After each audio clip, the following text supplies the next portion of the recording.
નમસ્કાર મિત્રો, હેલો ગુજરાત ન્યૂઝમાં હવે જોઈએ આજના મુખ્ય સમાચાર। મિત્રો, સમાચાર જોતા પહેલા આપણી ચેનલને સબસ્ક્રાઇબ કરશો, લાઇક કરશો તેમજ શેર કરશો। અંબાજી મંદિર ખાતે દારૂ અને નોનવેજની ઘટનામાં સામેલ 6 શખ્સો સામે એફઆઈઆર થશે। જિલ્લા કલેક્ટર શ્રી અનિલકુમાર રાણાવસિયા। અંબાજી મંદિરમાં દાનપેટીની આવક સાથે ચેડા કરી નાણાકીય ગેરરીતિ આચરનાર 5 શખ્સો સામે પણ પોલીસ ફરિયાદ થશે।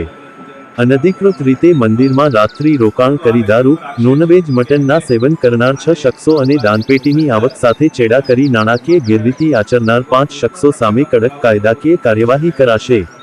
કુલ 11 શખ્સો સામે પોલીસ ફરિયાદના આદેશ। પ્રાંત અધિકારી જૂનાગઢ દ્વારા સમગ્ર ઘટનાનો તલસ્પર્શી તપાસ અહેવાલ સુપ્રત કરાતા કલેક્ટરશ્રી દ્વારા કડક કાર્યવાહી કરવામાં આવી। રાજ્યના મુખ્યમંત્રી શ્રી ભૂપેન્દ્રભાઈ પટેલે પણ ઘટનાને અત્યંત ગંભીરતાથી લઈ તટસ્થ તપાસ અને કડક કાર્યવાહીના આદેશ આપ્યા હતા। જિલ્લા કલેક્ટર શ્રી અનિલકુમાર રાણાવસિયાએ પ્રેસ કોન્ફરન્સ યોજી આપી જાણકારી। જૂનાગઢ તારીખ 17 ગિરનાર પર્વત પર સ્થિત સુપ્રસિદ્ધ અંબાજી માતાજીના મંદિર પરિસરમાં દારૂ અને નોનવેજનું સેવન કરનાર 6 શખ્સો અને અંબાજી મંદિરમાં દાનપેટીની આવક સાથે ચેડા કરી નાણાકીય ગેરરીતિ આચરનાર 5 શખ્સો સામે પોલીસ ફરિયાદ દાખલ કરવામાં આવશે।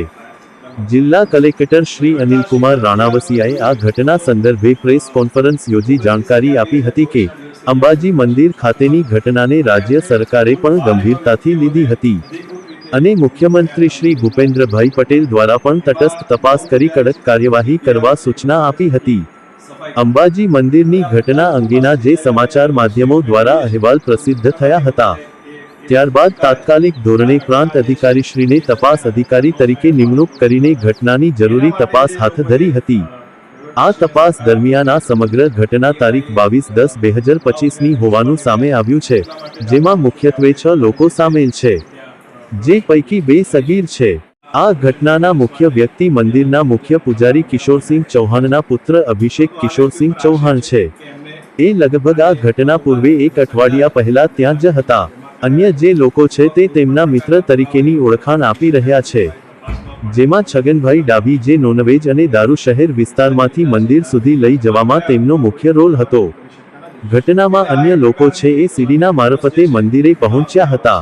જે મંદિરની ગોખ છે એના આગળના ભાગમાં એ લોકોએ ત્યાં રાત્રિ દરમિયાન દારૂનું સેવન કર્યું હતું અને ત્યારબાદ અભિષેક ચૌહાણ તેમને મંદિરના ભંડાર ખાતે જમવા માટે લઈ ગયેલો હતો, ત્યાં તેમણે મટનનું સેવન કરેલું હતું।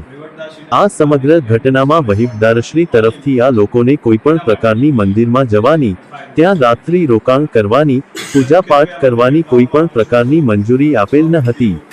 તેમ છતાં આ તમામ લોકોએ અનધિકૃત રીતે ત્યાં પ્રવેશ કર્યો હતો અને અનધિકૃત રીતે ત્યાં રાત્રિ રોકાણ પણ કર્યું હતું। આમ કરોડો લોકોનું આસ્થા કેન્દ્ર છે તેવા અંબાજી મંદિરમાં ગેરકાયદેસર કૃત્યો કરી લોકોની આસ્થાને ઠેસ પહોંચાડી છે।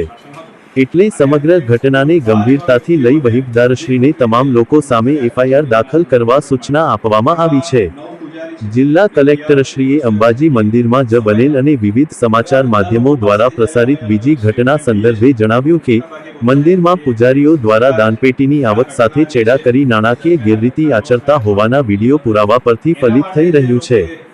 કેટલાક પૂજારીઓ દાનપેટી પર કપડું કે અન્ય વાસણ રાખી દાનના નાણાં ભેટ પૂજા તરીકે સ્વીકારી અને તેને દાનપેટીમાં કે મંદિરમાં ડિપોઝિટ ન કરાવી નાણાકીય અનિયમિતતા આચરેલ હતી।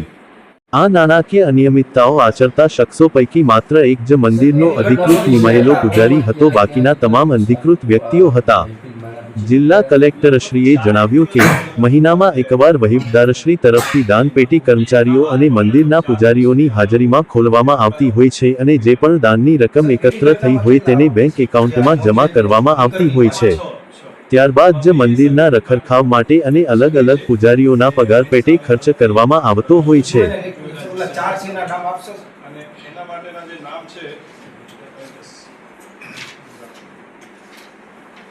એક છે અભિષેક કિશોરસિંહ ચૌહાણ, છગન ડાભી, નિખિલ મેઘનાથી અને જિગ્નેશ। હેલો ગુજરાત ન્યૂઝ ચેનલમાં બધાને નમસ્તે મિત્રો, તમો અમારી ચેનલને લાઇક કરશો, સબસ્ક્રાઇબ કરશો, શેર પણ કરજો। અમો આપને કાયમ અવનવા સમાચાર આપવા પ્રયત્ન કરશું। ફરી મળીશું।